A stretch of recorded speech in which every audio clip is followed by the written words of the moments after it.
Sophia Loren is known as the eternal beauty of Italy and one of the most famous actresses in movie history. For more than 7 decades, her beauty, natural ability, and unforgettable presence have captivated people all over the world. She rose from being a weak, ignored, and once thought to be ugly child to becoming a Hollywood star. Her story is a bittersweet epic of pain and determination. But behind the bright lights and movie star praise is a truth that not many people really understand. Where did the woman go who wants to find a whole age with her beauty and depth of feeling go? Let's go on a journey through a life full of joy, sorrow, and grace that lasts forever. We'd love to hear from you before we start. How would you rate Sophia Loren on a range from 0 to 10? Your opinion is very important. There was the sound of her mother's silent sobs and the metal doors shut behind them as Sophia Loren came into the world. What came next wasn't childhood. It was the most basic form of life. She was born in 1934 in a Roman maternity center for single mothers. She was the result of a love that never had a name, between a man who wouldn't even give her his last name as a sign of respect. Romola Vanni, her mother, was once a beauty queen who wanted to be a Hollywood star and looked a lot like Greta Garbo. She caught the attention of Riccardo Ciccolone, a guy who was easy to get together with but never committed.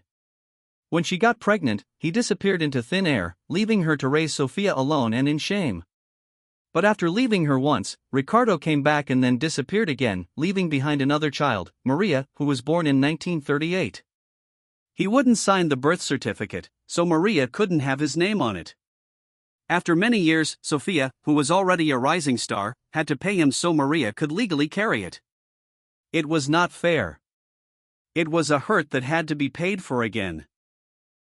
Sophia's early years were filled with shame, hunger, and a painful lack of safety. Poti was her hometown. Near Naples, in a house that was falling apart that they shared with a big, poor family. There were times when 10 people were crammed into one room and shared their fears. For a while, her mom played the piano in bars in the area. From their sitting room, her grandmother opened a small cherry liquor store. Sophia, who was still a child, cleaned dishes and fed troops with a smile she didn't know how to use properly. It hurt all the time, but it was quiet. It was like a steady ache that seeped through the walls and into her skin. Food wasn't a promise, it was a dream. For weeks at a time, Romola could only give her children one potato or a handful of rice that she had to beg from neighbors. Romola took water from a car radiator one day to keep Sophia and Maria from dying of thirst, which is still a terrible thing to think about. That wasn't a desperate act. Slow pain for a mother in a world that had shut its doors on them. Afterward, the war broke out. The sky over Naples broke open during the terrible bombs of World War II. Sirens sounded. Kids screamed. Sophia remembers that she thought a piece of chocolate that an American soldier dropped was some kind of prize she didn't know about, since she had never had something that sweet before. The moment didn't last long. Reality came back with blood. A blast sent shrapnel flying through the streets, and one piece hit her in the face and left a scar on her chin that no child should have to live with. She would learn how to hide it with makeup, but she would never forget about it. The wound was small, but the shame was huge. People made fun of her because she was skinny. People in her class called her names like Toothpick, Little Stick, and even the Ugly Girl. Someone who was taking care of her once told her that she was the most ugly baby she had ever seen. Fame can heal many scars, but it can't cover up being abused as a child. Sophia wouldn't break, no matter what happened. Her body changed when she was 14. Eyes got sharper and curves got fuller. The ugly duckling no longer looked like a girl who had been hurt in battle. She seemed to be rising from the ashes. Men looked at her as she walked down the street. Agencies took note. The soul that had been through so much pain had finally met beauty. But it would be years before everyone knew her whole story. She was always that little girl, hungry, ignored, and scarred, behind all the beauty and grace. But for a girl who knew, when it came to hunger, shame, and silence, the promise of beauty was never just about looks. Life's last card was there.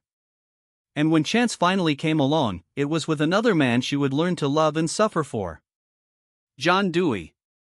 Sophia Loren's change at age 14 wasn't like a scene from a fancy movie. It was a peaceful uprising.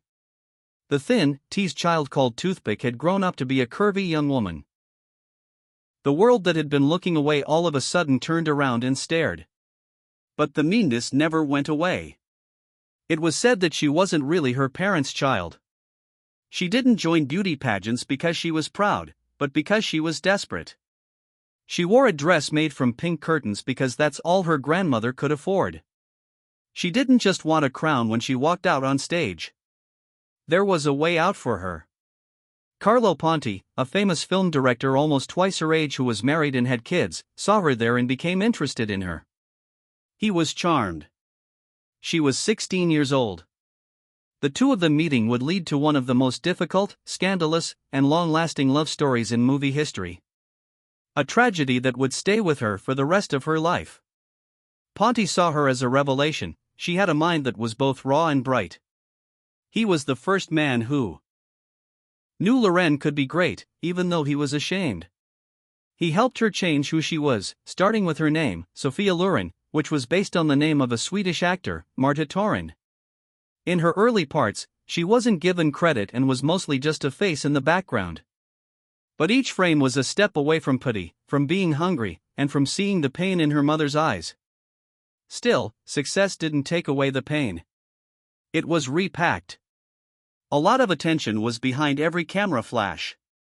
Every line she said on screen was compared to the news stories that made people wonder about her relationship with a married man. Sophia didn't just fight for parts. She fought for honor. People in Italy who follow strict Catholic beliefs thought her relationship with Ponti was scandalous. People whispered, judged, and morally condemned each other. Even though Ponti quietly supported her and helped her build her career while he dealt with the fact that he couldn't divorce his first wife in Italy, Loren was torn between two worlds, one of growing fame and the other of constant moral criticism. Even though things were crazy, she kept going. Now and then, her face showed up on magazine covers. Her name was in the film credits with the names of big names in the business. Being with Quoties, Ida, and La Favorita, she wasn't just getting by, she was becoming. Her every step was weighed down by love she couldn't claim and a past she would never forget. She smiled in front of the flashing lights, but a part of her was still the girl in the curtain dress, who was hungry, felt judged, and hurt softly. Everyone saw how beautiful Sophia Loren was, but she knew that her success was built not on hopes but on scars. I've always just wanted to be loved, never judged. She once thought about the quiet plea that had helped her rise from putty to fame around the world.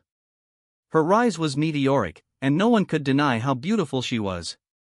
But her soul was still hurt from years of being turned down, and every part felt like a wound on it. Sophia Loren brought a lot more to the soundstages of Italy and then Hollywood than just a beautiful body and fiery eyes. She also made people feel pain and determination that was just below the surface. She scratched her head because she had been picked on as the ugly duckling and pushed aside as an unwanted child from the war-torn backstreets of Naples for years.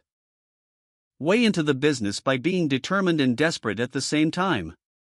Even though her early film roles in movies like Corvadas were small and didn't even show up in the credits, the camera couldn't help but notice her. In 1953, her major role in Ida got her a lot of attention in Italy. It showed that she wasn't just a pretty face, but an actress with the emotional weight of someone who had been through a lot. In 1954, Vittoria Dica's The Gold of Naples was Loren's big break into Italian film. She played characters who were real, difficult, and not afraid to be human. She became very famous very quickly, and soon the golden gates of Hollywood were open. In 1956, Paramount Pictures gave her a deal for 5 movies. Not just for Loren, but for any Italian actor trying to get noticed in the American market, it was a big deal. In her first movies in Hollywood, she was in Houseboat with Cary Grant and Desire Under the Elms with Anthony Perkins. It was there that she became known as both a siren and a real talent. But the most important event in Loren's career, the one that marked the change from fame to fame forever, came in 1960 with the movie Two Women. Loren was originally cast as the daughter, but she fought for and got the part of Cesara, the mother, in a scary story about surviving World War II. Her performance was raw, vulnerable, and painfully genuine. It wasn't a show. It was like reliving. In one of her few interviews, Loren said, "When I played Caesira, I wasn't pretending, I was remembering." The movie moved both critics and viewers, and Loren won an Oscar for Best Actress, which was the first time ever for a performance that wasn't in English. It was a moment that went against every name that had been put on her. Not real, not worthy, just pretty. Even with all the praise, Hollywood was not a way to escape pain. It was another war zone. People talked about her personal life and were critical of her relationship with Carlo Ponti. She also felt alone as a woman who was moving between two societies. Still, she stood tall. She once thought, "Acting was the only place where I could scream without making noise and bleed without getting blood." She put a lot of heartbreak into her parts, making them seem very real. Loren gave women who were often written as ornamental a sense of worth, even in glitzy movies like The Pride and the Passion or Heller in Pink Tights. Off-screen, every show, interview, and appearance she made was a quiet response to the people who tried to shut her up in the past. In the 1960s, she did more than play. She was a big deal. Movies like Marriage Italian Style and Yesterday, Today, and Tomorrow not only showed off her comedic and serious range, but they also became icons of great Italian filmmaking. She won Italy's David Donatello Award more than once, which doesn't mean she was popular, but that people respected her. But the pain stayed close through it all. Fame never took away a memory. She once said, "No matter how far I went, I always carried the silence of that hungry little girl in my eyes." That girl, who was once told she was too thin, too dark, and too poor, now stood in front of millions of people, but she had never forgotten. And maybe that's what made Sophia Loren not just a legend, but a mirror. She didn't play roles, she lived them. And by doing that, she gave the world a picture of strength so real that it felt like it was healing. Her legacy wasn't built on red carpets or designer gowns, it was carved from the pain of her beginnings and the fire she wouldn't put out. This wasn't the story of a beautiful woman who became famous, it was the story of a hurt soul who used pain as her canvas and lit the world on fire. Sophia's broken childhood wasn't the only thing that hurt her. Later, in the name of love, she was bound to a man she could never fully claim or let go of. A man who became both her salvation and her sorrow.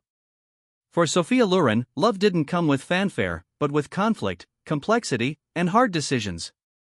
When she was 16, she met Carlo Ponti, a famous film producer who was already married with 2 kids and 21 years older than her. They hit it off right away and stayed together. Sophia later said, "There was something about him, a gentleness and a strength that made me feel seen for the first time." Their love was born into a world that wasn't ready for it, though. Italy did not allow divorce in the 1950s. It was said that Carlo's legal wife wouldn't give him the divorce he needed, and her quiet refusal hung over their affair like a cloud. Sophia, who was only in her early 20s, was called a home wrecker, a scarlet woman, and a symbol of scandal.